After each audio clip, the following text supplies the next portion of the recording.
9th முடிச்சிருக்காங்க அவங்க. School போயிட்டு இருக்கும்போது ரோட்டில் பார்த்து இந்த பொண்ணை பிடிச்சி கூப்பிட்டு வந்து உட்கார வச்சிட்டாங்க. எனக்கு ஸ்க்ரீன் டெஸ்ட் முடிஞ்சுது. அபுசாலி ஸ்ட்ரீட்டில் இப்போ நான் தங்கியிருக்க வீட்டுக்கு ஆப்போசிட்டில் தான் வந்துட்டு சங்கர் சாரோட ஆஃபீஸ் இருந்தது. Okay okay. ஸோ கூப்பிட்டு வர வச்சாங்க. வர வச்சுட்டு என்ன ஸ்க்ரீன் டெஸ்ட் பண்ணி முடிச்சிட்டாங்க. அதுக்கப்புறம் தேவர் சீங் ஆப்ஷன்ஸ் பார்த்துட்டு இருக்கும்போது பாலாஜி சார் வந்துட்டு எப்படின்னா ஒரு விஷயத்த உடனே ஒரு நாளில் சாட்டிஸ்ஃபை ஆகிற கேரக்டர் கிடையாது. ஹி கீப்ஸ் இம்ப்ரூவைசிங், மைண்டில் போட்டு ஓட்டி ஓட்டி ஓட்டி கடைசி வரைக்கும் அப்படி எல்லா ஹீரோயின்ஸையும் பார்த்துட்டே இருக்கார். திடீர்னு ஒரு நாள் வந்துட்டு பாப்பா நீ இந்த இப்போ நான் செலக்ட் பண்ணியிருக்கேன் வந்து பாருப்பா அப்படின்னாரு. திறந்து பார்த்தா வந்து ஸ்கூல் பொண்ணு மாதிரி ஒரு பொண்ணு வந்துட்டு இப்படியே தான் வச்சு உட்காந்துருக்காங்க அவங்க அம்மாவோட.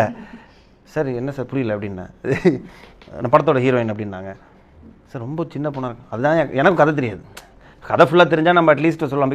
எனக்குமே early stages of cinema, I'm just அதாவது ஒரு லேர்னிங் ப்ராசஸ். அப்போ தான் கற்றுட்ருக்கேன் சினிமாவை. சரி சார் ஓகே சார் அவ்வளோதான், அதுக்கு மேலே என்னத்தை சொல்கிறது, கதையும் தெரியாது. ரொம்ப சின்ன பொண்ணாக இருக்காங்களே சார்னு கேட்டேன். நீ படம் பாரு தெரியும் சொல்லிட்டு போயிட்டார். அந்த ட்ரெஸ்ஸை போட்டுட்டு ஒரு வாரம் என்னால் டைஜஸ்ட் பண்ணிக்கவே முடியல. ஸோ ஏன்னா ஒரிஜினல் மெக்கானிக் ட்ரெஸ் வந்துட்டு ஹேங் பண்ணிவிடுவாங்க. He was very particular about being realistic. Makeup மேன்லாம் உள்ளே வந்தாங்கன்னா அடித்து விரட்டிடுவார்.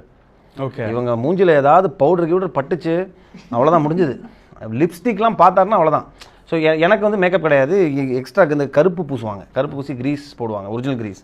சரி we blindfoldedly followed Balaji sir. ஆமாம் எக்ஸாக்ட்லி. அவர் என்ன சொன்னாரோ அதை செஞ்சோம். அண்ட் ஸ்டோரியே இன்ஸ்டால்மெண்ட்ல தான் தெரியும். அந்த சீன் சொல்லும்போது அப்போ எனக்கு சீன் சொல்லும்போது கூட என்னென்ன ஜஸ்ட் அதை நடிச்சுட்டு போயிடுவேன். அண்ட் ஐ திங்க் ப்ரீ கிளைமேக்ஸில் தான் எனக்கு ஓரளவுக்கு ஸ்டோரியே தெரிஞ்சது. ஏன்னா அதை எடுக்க ஓகே. ஸோ அப்புறம் தான் 2 நாள் நடக்கிற கதை அப்படின்னு எனக்கு தெரிஞ்சது. I will say I was actually huge fan of Lajavati song. So I remember நான் உள்ள வந்து சொன்னாங்க. அதுக்கப்புறம் உங்க அம்மா இவங்களும் சேர்ந்து அது முடிச்சிட்டு when I was seeing, of course I was starstruck. Yeah, and Boys was very famous, so it was like நான் first time ஒரு ஆக்டரை பார்க்குறேன், நேர்ல பார்க்குறேன். So it was like that. But he was very nice. He made me feel very comfortable. எனக்கு மானிட்டர்னா என்னன்னு தெரியாது, டேக்னா என்னன்னு தெரியாது, எல்லாத்துக்கும் நான் ஒரே மாதிரியே பண்ணிட்டு இருப்பேன். அப்போ he used to explain இதுதான் மானிட்டர் ரொம்ப சீரியஸாக பண்ண வேண்டாம் அப்படின்லாம் he used to come and tell me. So நிறைய விஷயங்கள் as a friend he was there. என்னோட ஒரு ஃபர்ஸ்ட் மூவியில் I worked with a very good co-star. One of the most difficult scene இது நான் வந்துட்டு எடுக்கும் போதும் சரி, அது பெர்ஃபார்ம் பண்ணும்போதும் பார்க்கும்போது ஓகே நரேட் பண்ணும்போது ஈஸியாக இருந்தது. பட் ஆனால் இது பெர்ஃபார்ம் பண்ணும்போது அவ்வளோ ஒரு டஃபாக இருந்தது அப்படின்னா நீங்கள் வந்துட்டு எதை சொல்வீங்க? எனக்கு என்னோட ஃபர்ஸ்ட் ஷாட் ரொம்ப கஷ்டமாக இருந்தது. Which was your first shot?